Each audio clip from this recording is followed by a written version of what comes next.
Okay, now in let me California, ask you this. let me just one last thing. In California, there actually are products that are starting to be labeled as to which one of these products, which one of these molecules is more predominant.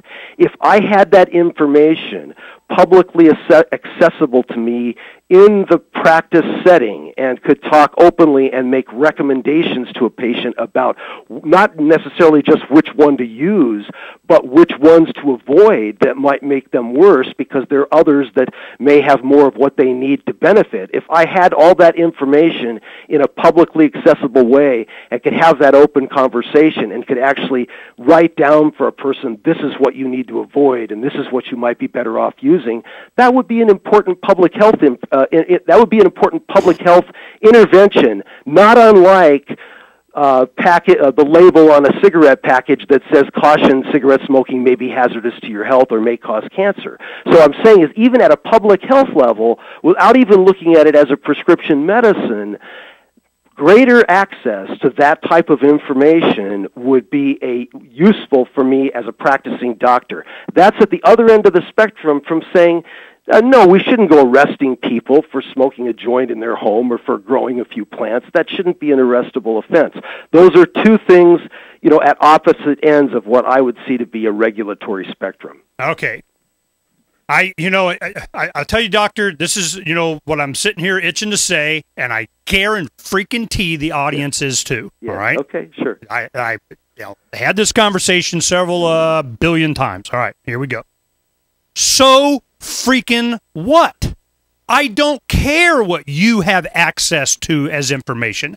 I don't care what you're going to tell me I can or can't do. I don't care. I, as a human being, being able to determine my own life, wish to have access to this information myself to make a decision with my brain for my body, and I don't give a flip what you say. Now, if you want to add your expertise to this, you want to add your, substantial training, your education, your experiences to the wealth of information for me to make a decision for me about my body, me, then that's your free market. So to make a long argument about how this information is so beneficial to society because you get to determine what's best for me, that's the very principle that has been, abused from the beginning. Yeah, I don't think what you're saying is at all incompatible with what I just Skippy, said. it's not. Freedom's the answer. What's the question? Tell you why. Well, let me just tell you why I don't think it's incompatible, because never in my discussion just now did I propose to make decisions for you. Never did I propose that. No. All I said is certain people come to me with questions. So I got to ask you, do you You are not advocating for me to freely be able to grow, consume, use whatever, any product, snort Clorox off the bathroom sink, whatever I want to do, for me and my body. I would say I'm not, let me just make it clear.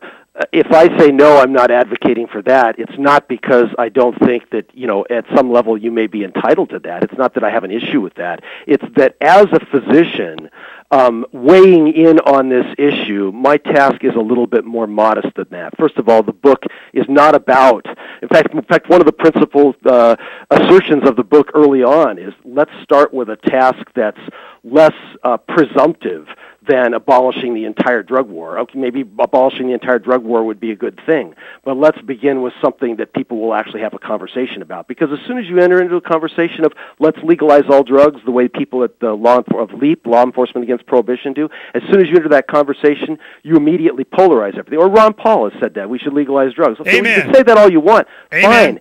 But the point is, it creates polarization that has again and again never moved things forward. Let me think for a second. What's my word to that? BS, okay?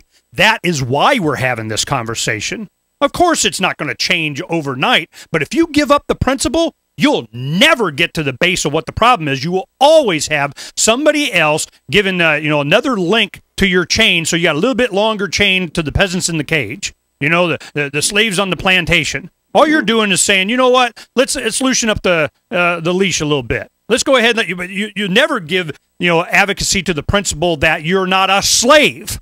That is where this is going. That's why this has been so, and you're right. There's a polarization. Why? From whom? I'm going, where is the problem in this? I mean, even in some of your writings, you're saying, yeah, there is a zeitgeist. There's a change in culture. There is we're on the edge of a different paradigm in relation to this drug war. And I'll tell you, it is not coming about because we're going to be kinder, gentler regulators. It is coming about because there is an entire generation next growing up saying, I don't give a crap what the government says. This is all based on that realization that they own themselves. And it's not just the United States.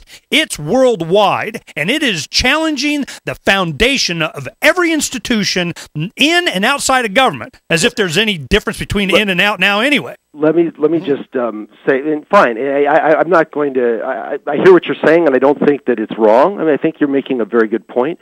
I will say, if we look back at the last 15 to 20 years historically, in 1996, California, and by the way, that same year, and this is going to allow me to make a really good point.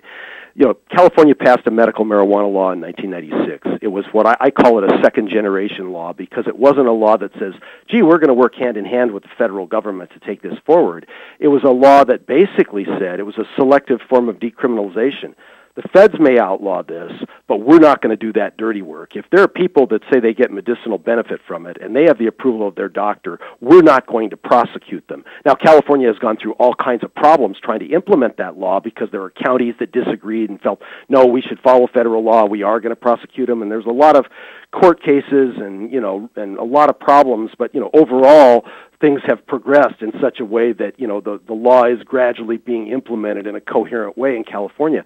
What's interesting, though, is that at the same time, back in 1996, Arizona also passed a law. Now, it was the same year it passed a law as California. And as you know, Arizona just passed a medical marijuana law last year. Well, because the legislature went in and just voided the law that the people did. Yes, of course they did, but the Arizona law was written much more along the lines that you're talking about now. In other words, it didn't restrict it to just marijuana. It was any Schedule I drug.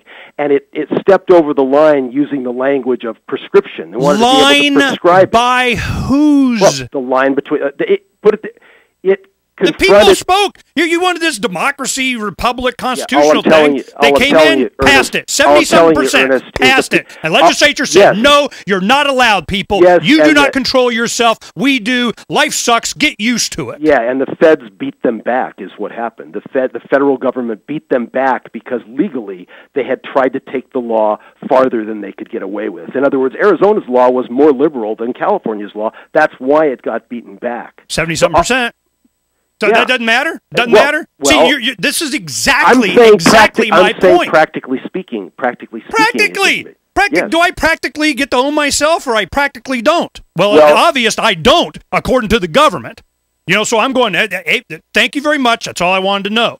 So when we go through this process, at the time, think about it, 1996, they have the voter guide that comes out, goes to every voter. Mm-hmm. In there, I was county chairman of the Maricopa County Libertarian Party at the time. We had a bunch of candidates running for different things. We came out against that initiative, and the reason is because it created an entire treatment industry that was going to be used, because you didn't go to jail, but you were forced to go into this industry that made all this money. So we knew that you're never going to get rid of it. You started doing that. Now, of course, the people that were in support of it, there was billionaires involved in this thing. In support of it, they're like, we're hanging out and laughing, and it's all kind of cool and wonderful because we made them seem moderate. Now, the crazy libertarians out there, look, you guys vote this in, you're creating an entire medical industry around something that shouldn't even be on the books. So we made our point. It went ahead and passed. All of a sudden, they seem moderate, 70-something% in support of it. It's great and wonderful, and we're all going to be free. And then here comes the legislature, but pressure of Lord knows who or what or why, so I'm sure it comes down to money. And they said, nope, you're not allowed. And I'm going, you know what? And at the time, we were making it very crystal clear of exactly this argument. Let me tell you what's going to happen. Regardless of how you vote, how you use the system, what arguments you raise, how overwhelming the support of this is, that government has no right to what you put in your own body, they're going to go, yes, we do. And I'm going, do you get it? Are you a slave now? Do you understand? Yes, the people did. So what did they do? They come back with another initiative saying, we passed something with an initiative. You can't change it anymore. So then they pass that. Then they come back with this other marijuana thing, which is kind of this kinder, gentler kind of crap that you're talking about. So I'm just going, now, see this, you gave up the principle. Even normal here in Arizona, they come up, National Organization for Marijuana Legalization people. And they came in and they go, yeah, we're for Arizona and then tax it and do this and regulate. And I'm going, yeah, who's paying your bill? Because they already know the industry, the entire infrastructure around this whole drug war thing knows that, man, you keep pulling on that chain, and eventually some link's going to break. And it was ready to break. So, whoa, we need to lengthen the chain a little bit.